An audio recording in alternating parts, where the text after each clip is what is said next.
Welcome to our dishwasher showdown.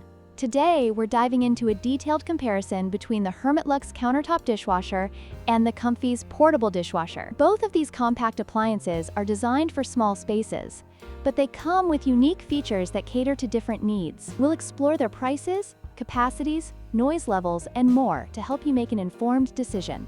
Let's get started. When it comes to pricing, the Hermitlux Countertop Dishwasher is priced at $350, while the COMFEE's Portable Dishwasher is more budget-friendly at $299. This price difference could be a deciding factor for many consumers looking for a compact dishwasher.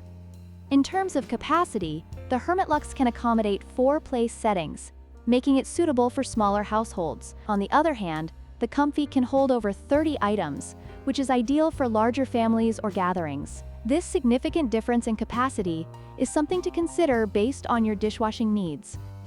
Another important aspect to consider is the noise level. The Hermitlux operates at a quieter 50 decibels, while the COMFEE has a noise level of 62 decibels. If noise is a concern for you, the Hermitlux may be the better option for a peaceful kitchen environment. In conclusion, both the Hermitlux and COMFEE's dishwashers offer unique advantages. The Hermitlux is perfect for those who prioritize a quieter operation and a stylish design, while the COMFEE provides a larger capacity and more wash options at a lower price. Consider your specific needs and preferences when making your choice. Don't forget to like, share, and subscribe for more comparisons.